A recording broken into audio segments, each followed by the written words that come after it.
much for coming to our Toast Talk session. I want to acknowledge that here at First United, we work and are part of a community that is on the traditional, ancestral, and unceded territories of the Musqueam, Squamish, and Tsleil-Waututh.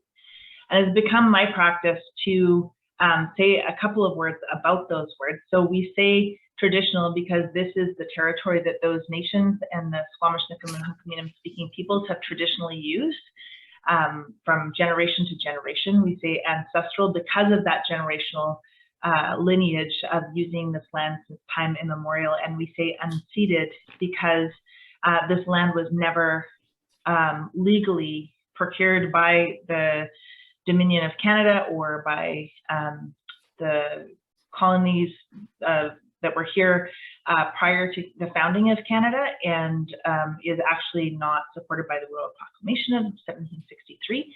And so our rights and title to this land as Indigenous peoples in British Columbia was never extinguished. And I also say Musqueam, Squamish, and Tsleil-Waututh in that order because that is the order upon which they have agreed that out of the 3 host nations that make up the traditional territories of the city of Vancouver specifically, that one couldn't be traced back to being longer in tenure or bigger than the other, and so they agreed to say their names always in alphabetical order. And that's not something that I was originally aware of, and so it's become part of my practice just to unpack some of those words a little bit. We're looking forward to spending some time with you tonight, and we can't believe it, but this is our 4th Toast Talk, and almost a year ago today was our first. Hundreds of people have tuned in since we started these sessions, and we've received wonderful feedback that our Toast Talks are helpful ways for our friends and supporters to feel connected with our work, especially during the last 2 years of this pandemic when it's been very difficult to gather in person. We also continue to live with a pandemic that has no sign of ending anytime soon, and that is the opioid overdose crisis. January statistics marked the 3rd highest provincial death toll since that crisis was declared a public health emergency. And for people who use drugs in this province who are most at risk, there's no sign of meaningful policy change or practices that will help to mitigate the risk of personal drug use, whether somebody has a substance use disorder or is a recreational user. Today also marks the 2-year anniversary of BC declaring COVID as a public health emergency. And so we want to ask as a check-in question to the group, if you could use a word to describe 2 years ago and a word to describe today, what would they be? So please feel free to use the chat box. I think my words would be focus and hope. Some of you may know that for the first 2 years that I worked at First United and the 2 years that I was working in Vancouver before that, I cross-border commuted from Washington State. With the intention to moving to Canada eventually once my husband had finished his immigration process to the US. And after the Parkland shooting, we made the decision that the children and I would not wait for him to become an American citizen, that we were going to repatriate to Canada because the school system here is just so much safer from the physical threat of gun violence. And so for the last year and a half out of my first 2 years at First United, I was single parenting and you know, alone with the kids Monday to Friday. And 2 days before the border closed, my husband finally moved to Canada. And it was just in the nick of time because it really allowed me the freedom and the focus to be able to really hone in on, you know, paying attention to the, you know, daily changing estimates about what was happening or how we could keep each other safe, to put policies in place, to put practices in place in our organization, and to support the community to try and access PPE when the province took over the supply chain. And I really, for the first 6 months of the pandemic, I was able to almost singularly focus on being present to the community and to our staff through the early days of the pandemic when there was so much uncertainty. And so that is my word for 2 years ago. And hope, because as we're continuing to live with the ongoing pandemic and we're starting to hear, see some more freedoms collectively here in Canada, but also knowing that there are new variants that are showing up in other parts of the world. What we know now about COVID-19 and the coronavirus is so much more. So many people, especially in British Columbia, are double, triple, starting to be quadruple vaccinated. And that as we transition into moving out of like a pandemic and moving into living with a disease that will be endemic, like the flu, that we know what works in terms of how to protect ourselves and each other to the best extent possible. And I choose to be hopeful about that because I feel like our brains work better when we are hopeful. And so those are my 2 words. Today's session will end at 5:15, and we're going to spend our time providing highlights from our hot off the press annual report and provide some talks on our redevelopment, and also hear from my colleague Stephanie Kallstrom, who is our case planner in our shelter, to talk about her work. And of course, we'll have time for you to ask questions. When the question period comes, you can raise your hand on Zoom, and I'll be watching to see if we can call on you, or if you don't want to verbally ask your question, you can also use the chat function, and we will get to your questions through the chat. And when we're finished, you are all welcome to join our annual general meeting, which is this evening. It's on another Zoom link, not this Zoom link, at 5:30, and we anticipate it'll last 20-25 minutes. The AGM link will also be shared in the chat. You should have received it in your Toast Talks confirmation and reminder yesterday from Amanda, but if you didn't, we'll put it again in the chat today. Okay, what a year. And I'm going to talk about our previous fiscal, which was October 1st, 2020 to September 30th, 2021. So I'm not talking about a year ago today. And I want to reflect on perseverance. I also want to introduce you to this beautiful woman, Val, who is a community member on this slide, who has gifted her image to us to use when we discuss our work. Perseverance is a word that we use a lot at First United. We see community members having to persevere day in and day out when faced with extreme poverty. Waking up each day and facing systemic challenges like homelessness, marginalization, trauma, and an overdose crisis are hard enough. And then you throw something like a global pandemic on top of it, and well, you know how the pandemic has gone for the best of us. It weighs on you. It's weighed on us, certainly, as an organization, but perseverance is finding the strength to keep going. Our strength comes from this community, from people like Val. Through the fiscal 2021 year, we continued to endure a global pandemic with each new iteration of restrictions, recommendations, and variants. We had to adjust to make sure that we kept our people safe. Our partners in public health, our incredible staff, and our supporters were all there to lend a hand and to help when called on. With your help, we continued to provide life-saving and life-affirming services every day. Behind the scenes, we pressed forward with one of the most significant projects in First United's history, the redevelopment of our site at 320 East Hastings. Though we didn't publicly launch details of the project until November of 2021, after the end of last fiscal year, a tremendous amount of work took place in the years leading up to that. Our staff, board, and advisors and partners continue to push with dogged determination through design choices, permitting applications, community consultations, strategic and business planning, fundraising, and critical program shifts to maintain service levels during these transition years. All this while serving the increasing needs of our community. All this while navigating a global pandemic. All this because we know this community needs and deserves a space like we will provide. Perseverance is dedication. We are dedicated to helping build a neighborhood where every person's worth is celebrated and all people thrive. And we've been able to do that for nearly 140 years because people like you have walked along with us in our journey, our neighbors, and our community. We thank you for being a part of this important work with us. And we also thank you for your support and commitment to reconciliation. As you know, in May 2021, the unmarked graves of 215 children were confirmed in the Tk'emlúps territory at the site of the former Kamloops Indian Residential School. This was the beginning of a wave of confirmation of thousands of more unmarked graves across Canada. As a country, we can no longer hide from the atrocities that our Indigenous people have known of and spoken about for years.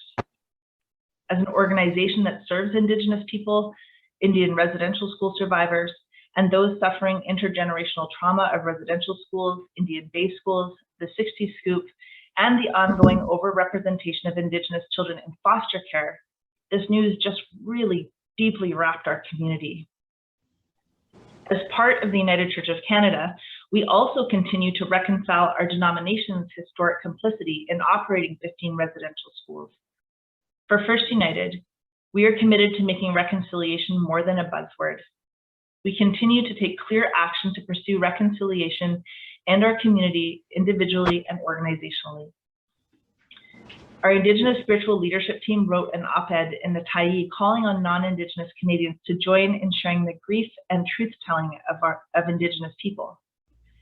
We now recognize September 30th, the National Day for Truth and Reconciliation, as a statutory holiday, and staff are encouraged to take the day to reflect and engage in their own acts of reconciliation.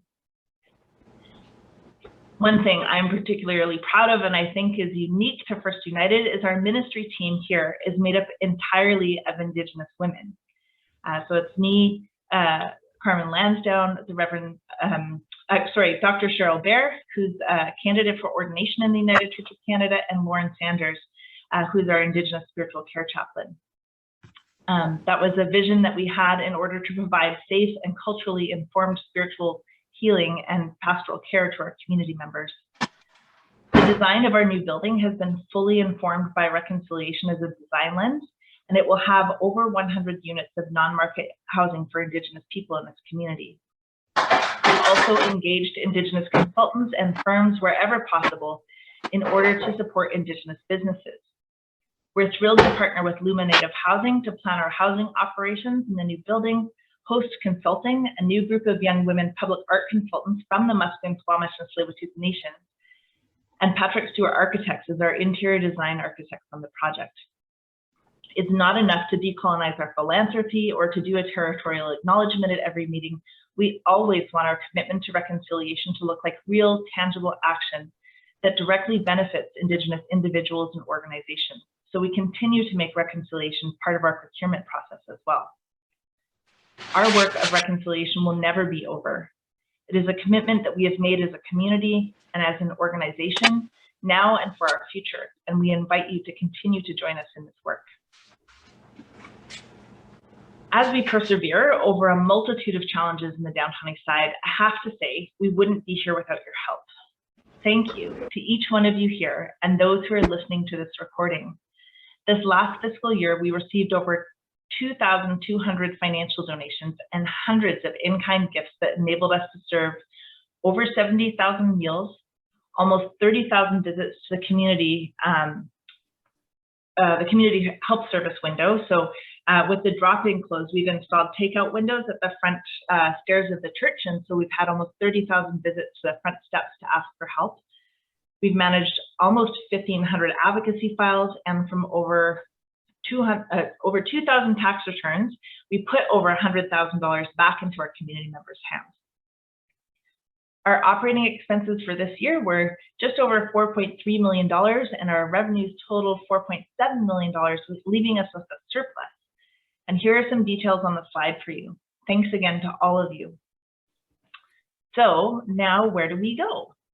Well, you know we're redeveloping, and although our public campaign didn't go public last fiscal year, I still want to thank you as well for all of your incredible support. And some construction updates. We received our development permit this week. We filed in late September of 2020, and so it was no small feat. I know some organizations have taken way longer. It's very rare to get it quite this quickly.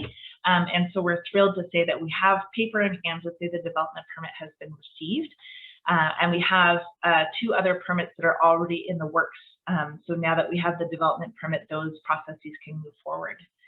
And then our programs, we are planning the final moves that are planned for late April.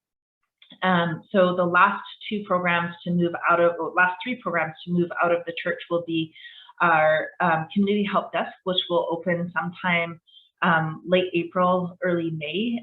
We're going to wait to move it completely until our tax clinics are over, because people know to come to the church for those this year. Our shelter will move late April to its new location on Alexander Street, and our kitchen will be the last program to move, probably the first week of May, into its new location at 628 Clark Drive, at which point we will also start operating our food truck to continue our community lunches here in the downtown east side. Then we will start demolition, excavation, and shoring, which are planned for the remainder of spring and summer 2022, and then above ground construction will start later this fall.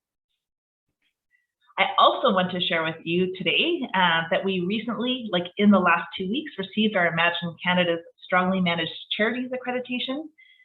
For those of you who don't know, Imagine Canada's Standards Program offers accreditation to charities and nonprofits across the country based on standards designed to strengthen practices in the areas of governance, financial accountability and transparency, fundraising, staff management, and volunteer involvement. There are over 85,000 charities in Canada, and just over 200 of them have received this accreditation, and we are one of them. So many people are responsible for making this happen since the board decided almost 3.5 years ago to work towards the accreditation. And so I'm sending a thanks to everybody who was involved in making this happen. And lastly, I'd like to take this time to let folks know that I'm going on sabbatical in a couple of weeks.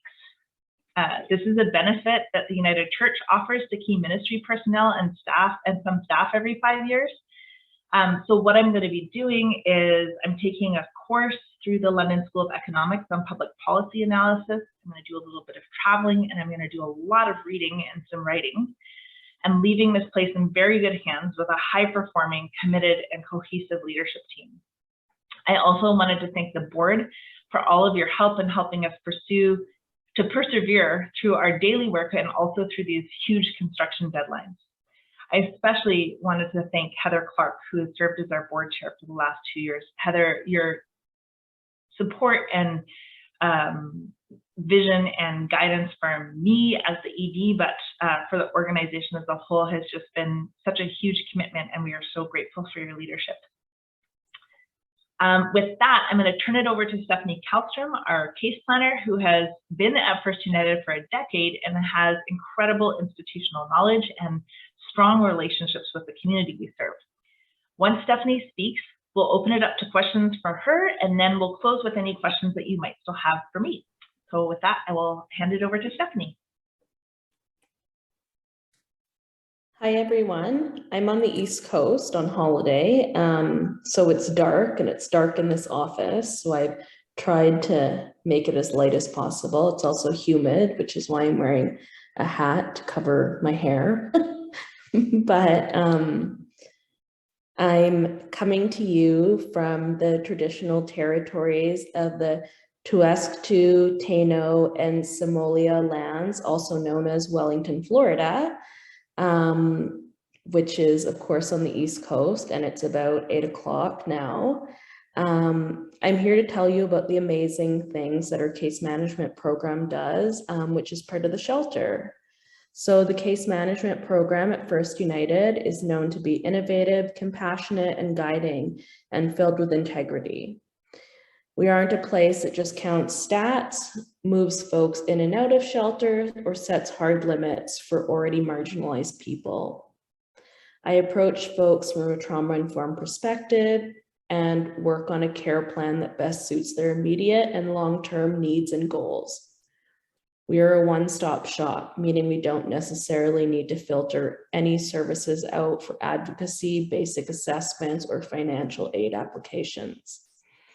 I do income assistance applications, advocacy, CPP, OAS, GIS, and follow through advocacy with MCFD, the College of Physicians and Surgeons, BC Human Rights preliminary applications, psychosocial assessments, basic mental health assessments, primary care referrals, case conferences, housing placements, referrals, criminal law assistance, legal aid lawyer referrals, court advocacy, and we work with VPD inspectors, the chief of police, with critiques and large-scale issues, and VPD liaison officers with specific client needs, and much more.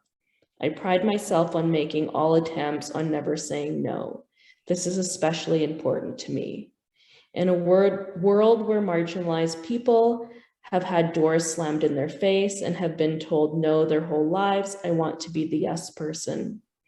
I want to show unconditional uplifting belief that people are the best versions of themselves.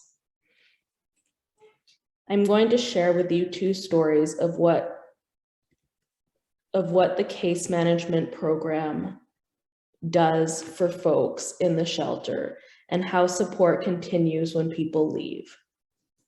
We believe that long-term trust, support, and housing retention creates stability, reduces trauma, and reduces homelessness. These are two amazing humans who went through the case management program with me.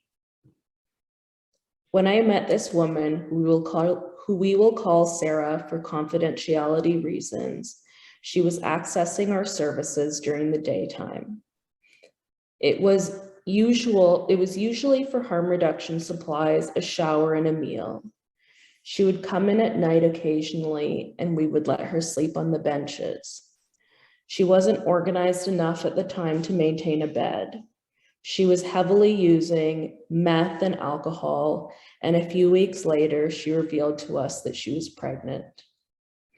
Unfortunately, an anonymous source called the Ministry of Children and Families, who decided they wanted to intervene before the baby was born. Sarah had been using drugs and alcohol for decades, having several children removed from her care before, and she was no stranger to the racist and oppressive system of MCFD and its relationship with Indigenous women. A woman of intergenerational trauma whose parents both went to residential schools and who had suffered significant childhood trauma and multiple abusive relationships. Through her own strength, Sarah went to detox and maintained her sobriety in the downtown East Side. MCFD later put impossible expectations on her in attempts to remove her child. She persevered and found a 2-bedroom outside the city. She went into labor outside the city, and I rushed to meet her at the hospital. The doctor pulled me aside and said, "I just want to let you know we have an order to remove the child." A few days later, I got a call from Sarah, and she told me that they have a meeting scheduled at the hospital with the MCFD social worker. I prep her for the meeting. I tell her that any anger, agitation, or wrong move would cost her her child. In the meeting, the social worker announces that they have an order for removal. Sarah calmly asks why. Their answer is perplexing to me. They tell her because they have no one to supervise the order for 7 days until the court hearing. I protest, saying that this isn't a logical reason. I make a call back to First United, to Reverend Sally, who decided that First United herself would supervise the order. That seemed to be an agreeable option for MCFD. So the end of the story is that First United prevented the removal of the child. This child is now with their mother, thriving, not without bumps in the road. Advocacy from me with MCFD, which was ongoing for 1 to 2 years, and further assistance with counseling, housing, eventually led to full custody of her child without intervention of MCFD, to when First United finally baptized her son in our chapel. The second person, let's call them Aaron. Aaron came from a family with substance misuse and grew up in a household of physical abuse, alcoholism, and drug use. They had a lengthy criminal record with time spent in federal prison and jail. In BC, they were caught using in our shelter multiple times, and it became a real problem because we don't allow using inside. After a psychosocial assessment and basic mental health assessment, it became evident that they needed to be connected with mental health services. They were referred to the mental health team and given a diagnosis and medication to stabilize. Soon after, they told me they had new charges going through the court and active warrants. I contacted a lawyer that I worked with often, who agreed to take them on as a client. They didn't feel comfortable with counseling with anyone else. And because part of our job is basic counseling, they saw me once a week for one-to-one for 45 minutes. This established a rapport and much needed support. It also allowed me to write a letter to the court on progress and advocacy to serve their sentence in community. Serving a sentence in jail doesn't help anyone. Therapeutic support and community by the way of counseling, medication, primary care, and stable housing allows people to stabilize, minimize the series of crime committed by one person. Throwing people in jail would have broken their ties to support they were getting in the community and essentially throwing them back to square zero. The request to serve her sentence in community worked, and they served their sentence in community successfully with support and guidance from First United's case management program. They went on to transitional housing and moved into permanent housing. They eventually started working at a low barrier employment program and eventually got sober. The model of harm reduction and the longevity of support allowed them to succeed. Unfortunately, years after being sober she had a traumatic event, the death of her best friend, which caused a relapse. Due to the potency of the drugs that are going around and the ongoing overdose crisis, the relapse was deadly. The folks who we support are very different. They are amazing, resilient human beings. They each have individual goals, and I need to operate in a way that adjusts my level of care to everyone's capacity and style of working. I serve the hardest to house, hardest to reach folks in our city, and I wouldn't have it any other way.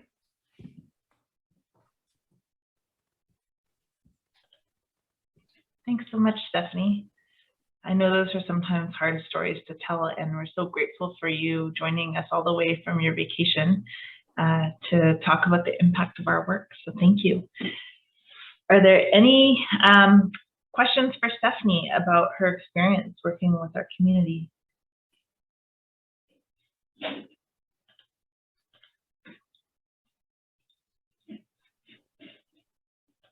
I don't see anybody's hand up virtually.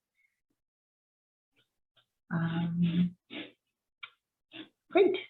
Are there any questions about First United more broadly?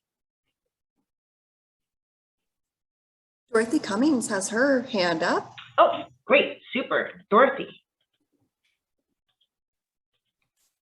Hi, Stephanie. Lovely to see you. And I guess I need to get used to calling you Steph.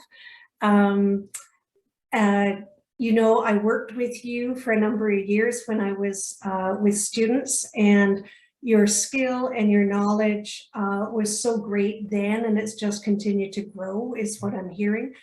When I listen to all that you're doing, Steph, like, do we need to divide you into 3 or 5 or 10 parts? I don't know how many what is your title?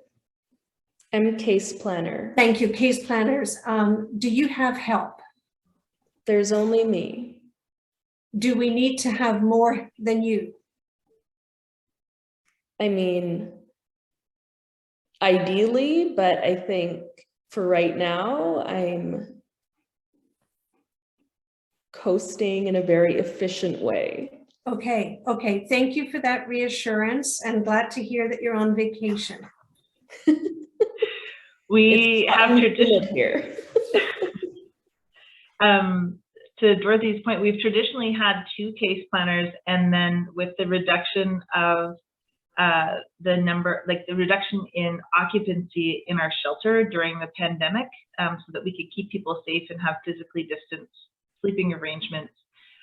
When Stephanie's other colleague resigned, we made the decision with BC Housing not to add a second person, and the plan is to go back up to 50 beds in the new temporary shelter, and Stephanie will have some additional support from George as the shelter manager and Keely as the program director, but she feels confident that she can manage to support our residents primarily herself, and if we need to revisit that, of course, we will be happy to do that. Yeah, and I think the work that Steph does especially is really important. She shared with me when she first started, Stephen Gray was still here, and he basically, gave her permission to be the person, the advocate for our community members that says yes whenever possible. And our hope is in the new building that we have case planners that are more like community inreach and outreach. Steph's mandate is to work with our shelter residents. But of course, so many people who don't live in shelters that have case planners, or who live in SROs or sleeping rough on the street, don't have somebody like Steph in their corner. And so we're hoping to grow a team of people that Steph can work with in the new building as well. Susan Burns has a question. She has her hand up. Yes. Hi, Susan. Hello there, Carmen, and everybody gathered.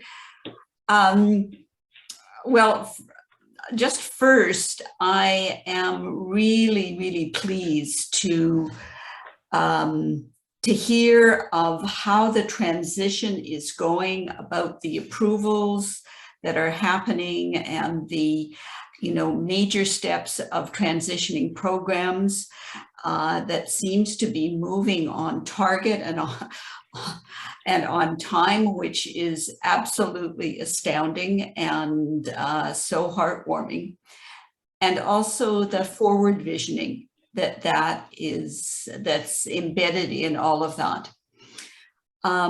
This is a question that may be out of order, and you may choose or not choose to address it, Carmen.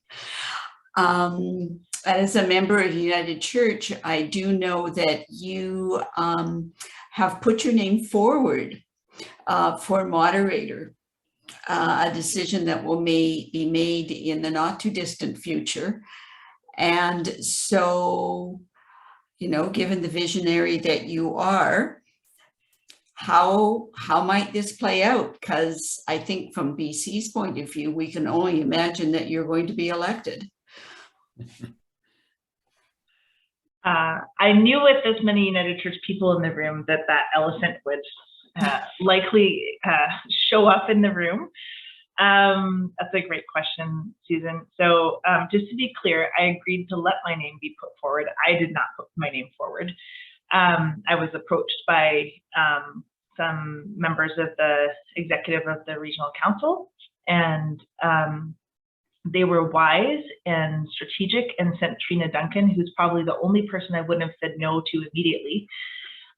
In part because Trina attends our board meetings as part of her role in overseeing the organization. And I thought, oh man, if Trina didn't shut them down as sort of like a gatekeeper for me, then maybe I need to think about this. And it's not a particularly convenient time. So I happened to be in Beausejour, Manitoba when I got the call, and I had a free day the next day and actually drove up to Fisher River and sat with Stan McKay, who was the first Indigenous and so far the only Indigenous moderator of the United Church of Canada for the day, as part of my initial discernment, and then of course talked with my family and everything. And waited for the board to get over their whiplash when I let them know that I was in discernment about this request. And I think that we have a really incredibly committed board. I wasn't joking when I said that our leadership team is like highly functional and aligned and committed and bought into what we're doing, and they're not particularly excited or happy about the idea of me leading. But if I was elected, they, we have our path charted out in front of us for the next 2 or 3 years. And my hope is that, we're going to be talking about this a little bit later tonight after our AGM at our board meeting, but that I would still be able to be in touch. I probably should go for coffee with Gary and see how reasonable I'm being, but like to take a phone call or continue to transition things that might only be in my head. Another person who is on this call who's incredibly important to First United is Martha Burton, who is our redevelopment project lead. She is a management consult. Her company is called Martha Burton Management Consultants, but she is a social purpose real estate expert that has been guiding nonprofits on their redevelopment and real estate needs for over 3 decades. And she has been intimately involved in all of the planning for our redevelopment, and we've just increased the budget in the overall project pro forma to include that she has enough time and resources to make sure that she can continue to be the person who holds all the strands together between First United and our team of consultants. And there are I think at this point 14 or 15 major different firms that we're working with. It's a huge project. So and we could all wake up on July 24th with a moderator of the United Church of Canada who's not me. And so I've been very clear. I mean, it's hard to say that right now when I'm the only nominee. But the nominations don't close until June 17th. So, we could have some very vociferous voices from back east saying, but our last 4 moderators or 3 moderators have been from the West. We can't have 4 in a row. You never know how the Spirit will lead the church. And I thought I knew what I thought was best for the church at the last general council in terms of who I wanted to see as moderator. One of them might be on this call. And that's not where the church went. And then I think about having to be the moderator through the pandemic, and I would never wish that on him. So, I do think that the Spirit does provide for the right discernment of the church at the right time, and I trust that. And that includes first. Heather, I would just say also that the chair of our personnel committee, Brian Thorpe, and myself and the board are developing a succession or part of a succession plan, so that should Carmen be elected, and we fully expect that she will be, that we have a plan in place for those 3 years while she is on a leave of absence, presumably on a leave of absence. And so it's not just left sort of high and dry, but rather we're taking under consultation the ways in which we can provide the necessary leadership and support to that leadership while Carmen is away. So just to reassure you that the board has and is involved in this as well.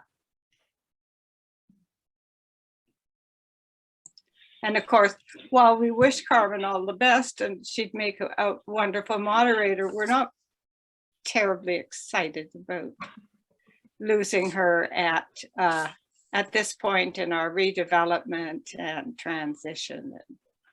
But it'll all work out, we know that. We have a couple minutes left before it's time to wrap up, so we can take a break. I saw, Dorothy, your question about our community ministry program. We'll put a link to our current program offerings. I will say that they've been doing a fantastic job of also they sometimes come over and eat with the shelter residents and have been building relationships with people living in the shelter. They send us weekly love notes to remind us to slow down and take care of ourselves. So they're caring for staff too. And Lauren's just done an amazing series of small gathering memorials. We've had a lot of deaths in our housing society.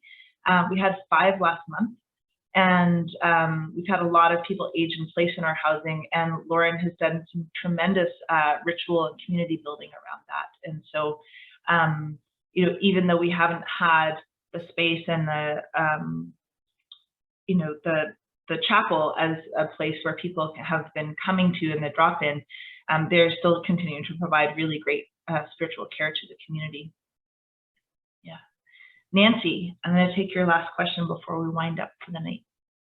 I just wondered, now that you have the permit and a better idea of when things are moving forward, what the projected occupancy date is for the new building.